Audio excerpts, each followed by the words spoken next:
I am doing Newton's laws, the notes, and I am starting with the example 4 that is there. So this is the diagram, and we need to find the tensions in equilibrium. So we know that this is tension 1 and this is tension 2. Our first step will be to isolate the body. So I'm going to draw the mass, and we know that the tension represents this direction, the string that it is holding, and we know that the force acting on it in the negative direction is the mass affected by the gravity, m times a, in this case m times g. Tension will represent the positive direction, and the gravity will represent the negative direction. Now we know that we need to look at the sum of all forces, which equals ma. In this case, our acceleration is 0. So the sum of all the forces equals 0. Now, all the forces acting on this can be found by taking the tension and subtracting m times g, which equals 0.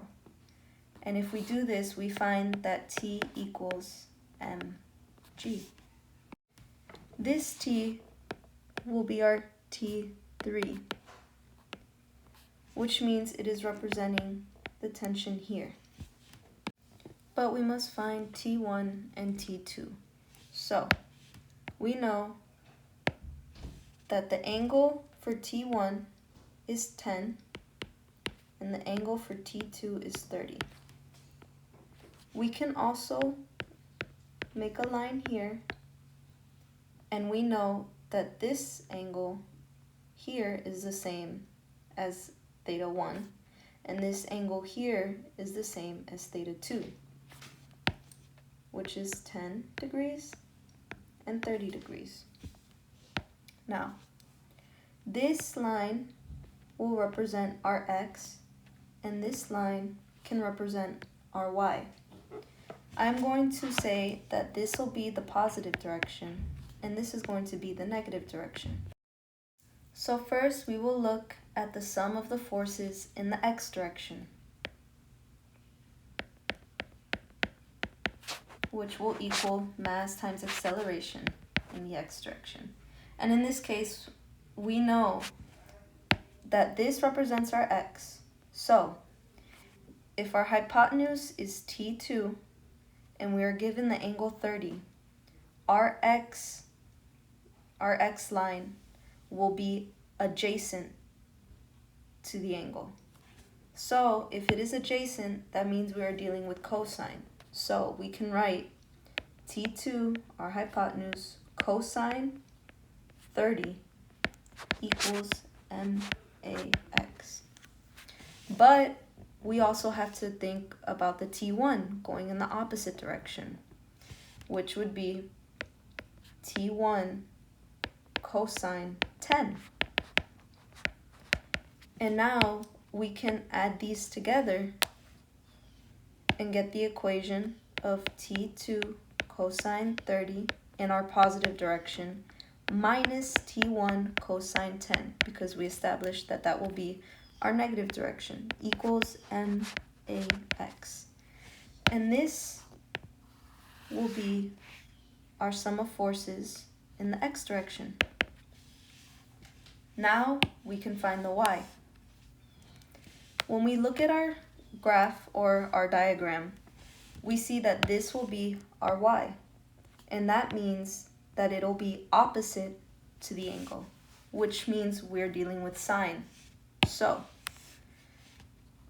T2 sine of 30, in this case we're going to add because they are both going in the positive direction, in the positive y direction. So T2 sine 30 plus T1 sine 10 equals ma in the y direction.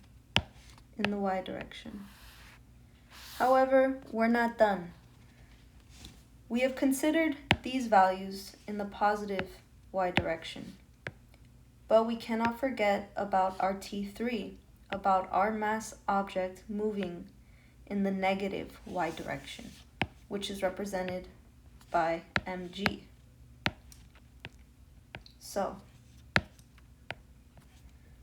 we need to make sure that we take all of the tensions into account. There is no T3 acting in the x direction, so this one is fine. But I will rewrite our y so that the equation looks like this. T1 sine of 10 plus T2 sine of 30 minus T3 equals MAY. And this is minus because, again, it is moving in the negative direction versus the other two, which are moving in the positive. And so I can also rewrite it because we know that T3 equals mg. The equation will be T1 sine of 10 plus T2 sine of 30 minus mg equals MAY, which is also 0 because our acceleration is 0. Now, for the next step, I'm going to use our equation for x to solve for T2. So, let me leave a little room. We know that T2 cosine of 30 minus T1 cosine of 10 equals max, but our acceleration is 0, so we can say it equals to 0. And from this, we find that T2 cosine 30 equals T1 cosine 10. And we can isolate T2 by dividing both sides by cosine 30. And we get T2 equals T1 cosine 10 over cosine 30. And with this value, we can plug it in to our y equation. So we are going to plug in T2 for this value. And it'll look something like this. T1 sine of 10 plus T2 sine of 30, which will be T1 cosine 10 over cosine 30 times sine of 30, because this isn't going anywhere. We have our T2, but we can't forget about our sine of 30. Minus our mass and gravity, which is our T3, equals 0. And with this, we can isolate T1. So T1 sine of 10 plus cosine 10 cosine 30 times sine of 30 equals mg, because we can add mg to both sides.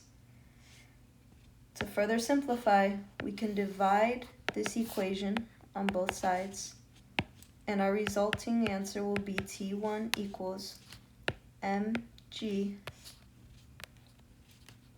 divided by sine of 10 plus cosine 10 cosine 30 times sine of 30. And we have these values. We know that our mass is 10 and that the gravity will also be 10. So if we plug in our values, this equation will give us 134.73. And then we can use this and plug it back into our original x equation to find T2. And our original x equation is this one.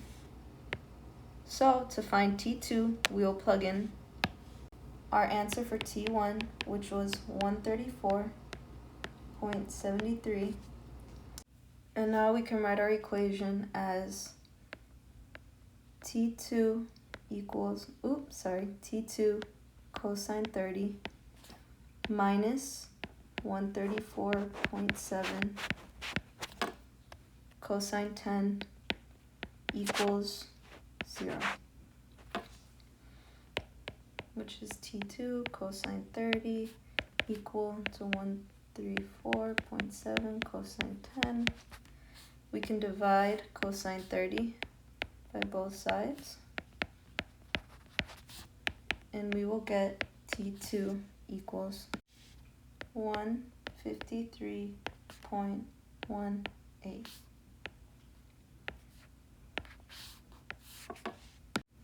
Now I will